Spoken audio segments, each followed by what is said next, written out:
ಈಗ ಇಂದಿನ ಪತ್ರಿಕೆಗಳ ಇಣುಕುನೋಟ.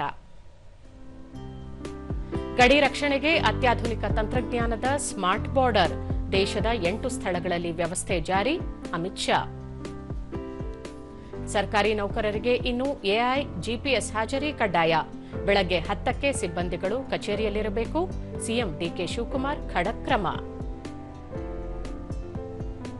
ಭಾರತದಲ್ಲೇ ಫೈಟರ್ ಜೆಟ್ ಉತ್ಪಾದನೆ, 5ನೇ ತಲೆಮಾರಿನ ಯುದ್ಧ ವಿಮಾನ, ರಷ್ಯಾ ಅಧ್ಯಕ್ಷ ಪುಟಿನ್ ಪ್ರಸ್ತಾಪ.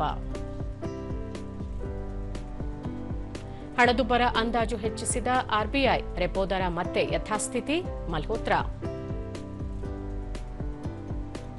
ಅಂಡರ್ 18 ಪುರುಷರ ಏಷ್ಯಾ ಕಪ್ ಹಾಕಿ ಸೆಮೀಸ್ನಲ್ಲಿ ಪಾಕ್ ವಿರುದ್ಧ ಭಾರತಕ್ಕೆ ರೋಚಕ ಜಯ. ಇವು ಇಂದಿನ ಪತ್ರಿಕೆಗಳ ಪ್ರಮುಖ ಸುದ್ದಿ. ಉಳಿದಂತೆ ಗಾರ್ಡನ್ ಸಿಟಿಯಲ್ಲಿ ವಿಶ್ವ ಪರಿಸರ ದಿನ, ನಗರದ ವಿವಿಧೆಡೆ ಗಿಡ ನೆಡುವ, ಪರಿಸರ ಕಾಪಾಡುವ ಘೋಷಣೆ. ಇಂದು ಮಧ್ಯಾಹ್ನ 12ಕ್ಕೆ ಸಿಇಟಿ ಫಲಿತಾಂಶ ಪ್ರಕಟ, ಮಧ್ಯಾಹ್ನ 2ರ ಬಳಿಕ ವೆಬ್ಸೈಟ್ನಲ್ಲಿ ಲಭ್ಯ. ಸಿಇಟಿ ಆನ್ಲೈನ್ .karnataka.gov.in/KEA/ ನೋಡಿ.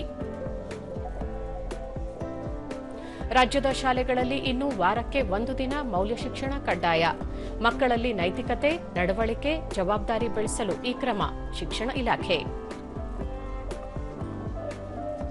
ಕರಾವಳಿಯಲ್ಲಿ ಮಳೆ ಬಿರುಸು, 7 ದಿನ ವರ್ಷಧಾರೆ, ಕೆಲ ಜಿಲ್ಲೆಗೆ ಆರೆಂಜ್ ಅಲರ್ಟ್.